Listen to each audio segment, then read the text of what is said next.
diwang! Kunin mo ito! Heto na, masamang creeper! Sa tingin ko, kailangan ni Kate ang tulong ko. Babalik ako agad! Lola, hayaan mo na ako. Ayaw ko ng lugaw. Wow, nasa problema si Kate. Patakbo na ako. Ang mahalaga ay huwag masobrahan. Bakit biglaan? Papunta na ako. Anong nangyari dito, Kate? Hindi naman ito malaking bagay. Kasi kaarawan ko ngayon at gusto kong matikman ng masarap na cake. Kailangan mong magluto para sa akin. Naghahayag ako ng multi-do challenge. Isang cake? Oo, madali lang. Sa aking karera, nakapagluto na ako ng kasing dami ng cake na makakain mo. Una, kailangan mong hiwain ng maayos ang mga cake. Mas tiyak, kailangan mong gumawa ng pantay na butas sa mga ito. Kailangan ko na lang idikit ang mga nagawa kong cake gamit ang whipped cream. Tignan mo lang. Ang sarap. At ngayon, patong-patong na... Sa loob, itatago ko ang isang regalo na siguradong ikatutuwa ni Kate. Sa tingin ko, magbibigay ito sa akin ng malaking... Terry? Pangunahing bagay ay itago ito bilang sorpresa. Pinakamainam gawin ito sa likod ng mga layer. Kailangan mong tandaan na pakinisin. Aray, ang kinis ng cake. Napakaganda Tingnan mo talaga. ito. Ang tanging natitira ay palamutihan ng cake ng mga candy ng M&M's para maging higit pang maganda at mas masarap. Ang apo ko ay hindi mabibili ng mga murang pakulo tulad ng bagong smartphone at cake. Gusto niya lang ay maganda at masarap na cake para sa kanyang kaarawan. Iyon ang gagawin ko para sa kanya. Una, kailangan mong kailanganin ng... Sa tingin ko, alam ng lahat ang recipe na ito. Kung hindi, kung gayon,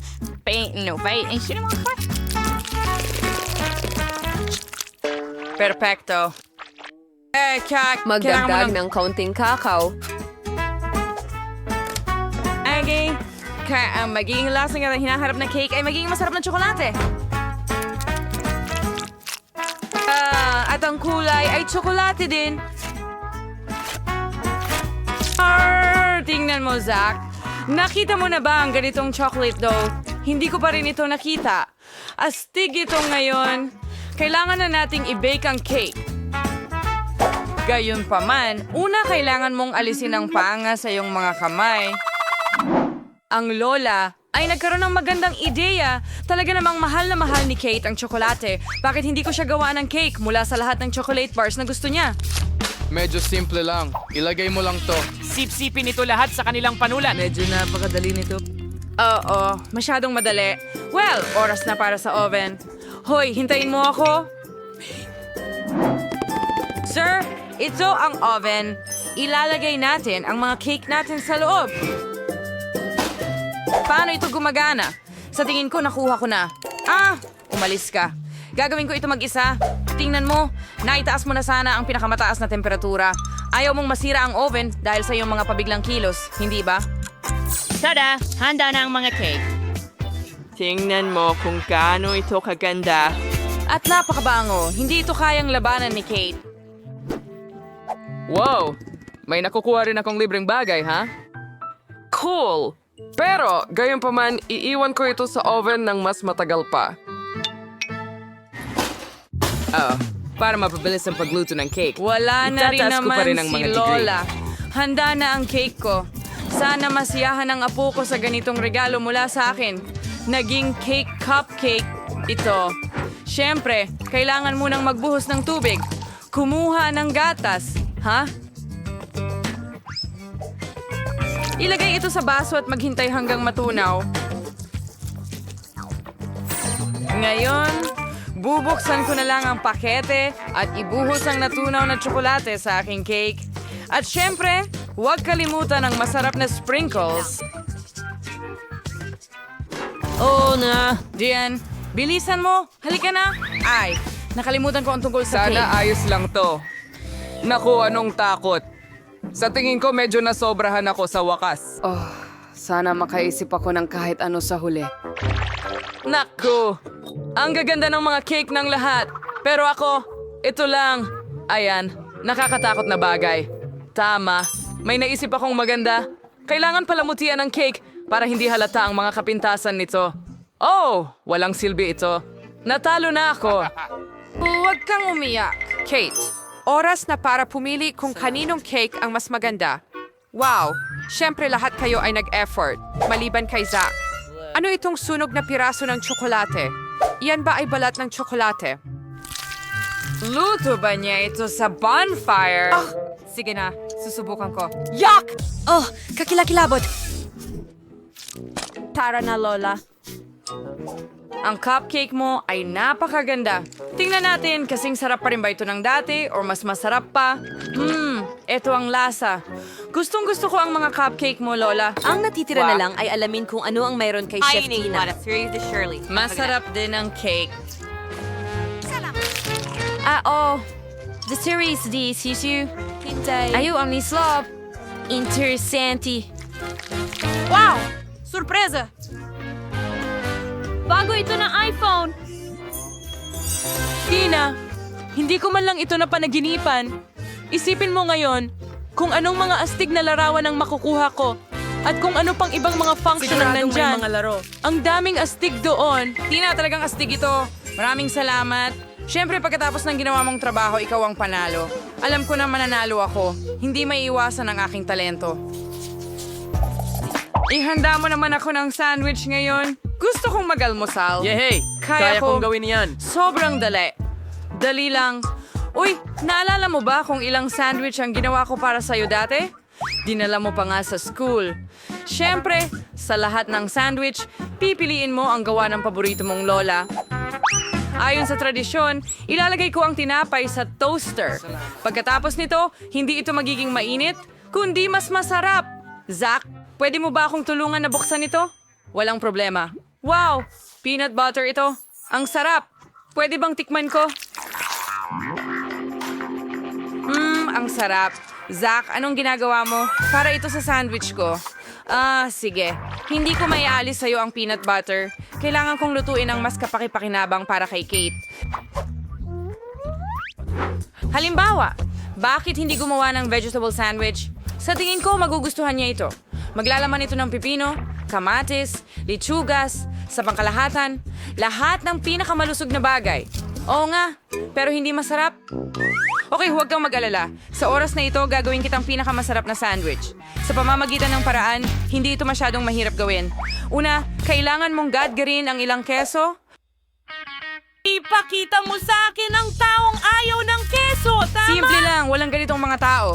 Kaya ito ay isang universal na paraan para tratuhin ang sino man. Ngayon, kaunting mahika. Ang keso ay kailangang lagyan ng kulay gamit ang pintura para sa pagkain. Magiging napakaganda nito. Pero hindi pa tapos yan. Ngayon, kailangan nating lagyan ng iba't ibang kulay ang bawat hiwa ng keso. Susunod, kailangan mong gupitin ang mga puso mula sa mga piraso ng tinapay. Sa ganitong paraan, magiging masarap ang mga piraso, pati na rin maganda at kakit-akit. Ilagay ang keso sa tinapay ng nakaayos parang bahaghari. Panahon na upang i-bake ang mga sandwich na ito. Wow! Kahit ako susubukan ito.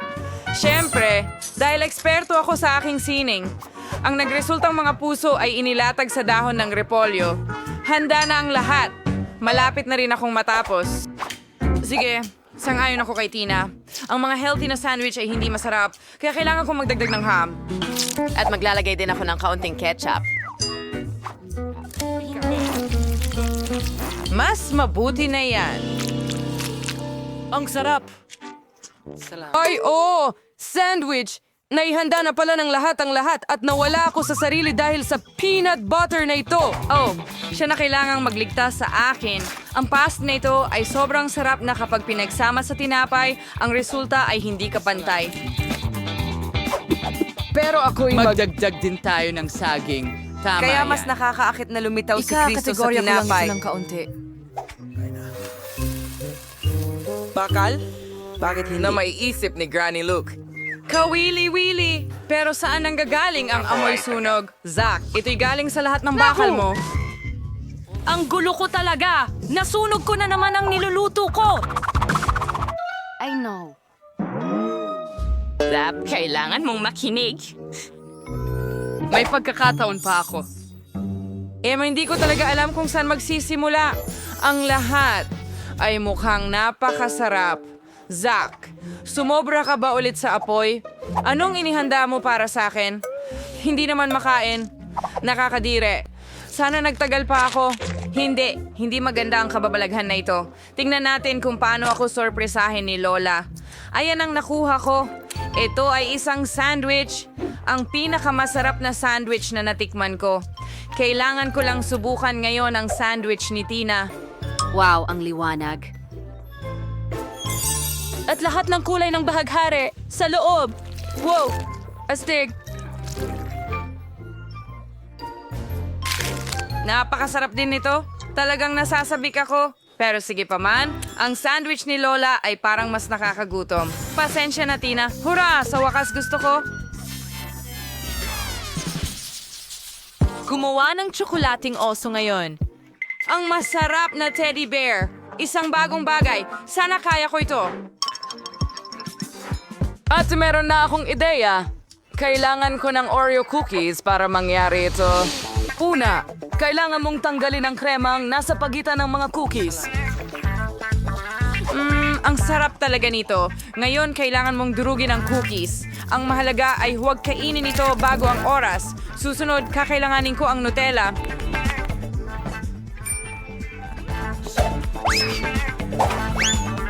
Napakabango. Kailangan ko munang subukan ito.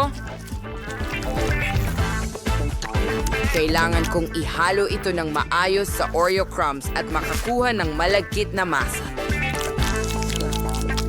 Nutella? Magandang ideya yan. Magdadagdag din ako ng Nutella sa aso ko para maging mas tsokolate at mas masarap.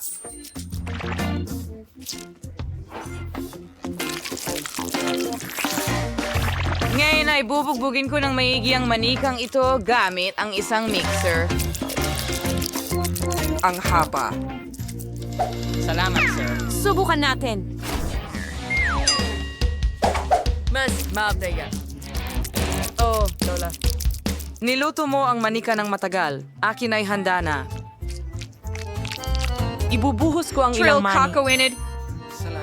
Gusto ko rin gawing tsokolate ang aso. Matapos ang lahat, Dapat ang kulay oso... kayo manggi. Ayos.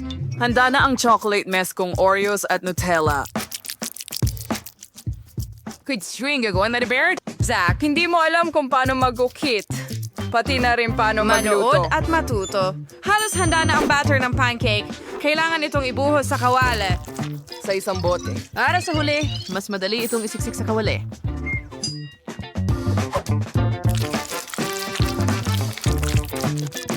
Tingnan mo kung gaano Aba, kaganda. lumalabas na. Ito ay Talagang mga... nakakain na bear. Matutuwa si Kate. Pwede ko ring idikit ang mga mata ng candy sa oso. Masarap din sila. madurog kaysa sa iyong mga bears. Kalokohan lahat yan. Dapat malaki ang oso. Kailangan itong i-bake. Pinakamainam gawin ito gamit ang Wow, burner. ano yung apoy? Gusto ko ito. Oh, tingnan natin. Oh, gusto kong maghorno ng cookies. Pero lubos kong nakalimutan na lumalaki ang masa. Ano ang nagawa ko? Ay, malas naman. Ang clumsy ko talaga. Paano ko nakalimutan?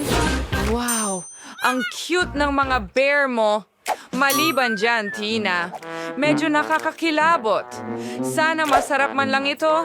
Nako, isang bangungot. Posible bang biyakin ito? Paano ito umiiral? Mukhang wala. Tingnan natin kung ano ang inihanda ni Lola para sa akin. Mga pancake na hugis. Teddy bear ito. Ang ganda. Oh, sila'y kamangha-mangha. Maganda. Ngayon tingnan natin kung ano ang naisip ni Seth. Oh, napaka-cool. Hindi ko inasahan ang ganong chocolate bear. Seth, congratulations. Ikaw ay isang maliwanag na panalo. Sa wakas, gaano ko nakatagal hinihintay ito. Hurra! Nanalo ako! Nanalo ako! Nanalo ako! Masaya ako para sa kanya. Mag-subscribe sa Multi-Do Challenge para hindi mo mapalampas ang aming mga nakakatawang video at nakakatawang mga karakter. Manatili sa amin. Hanggang sa muli,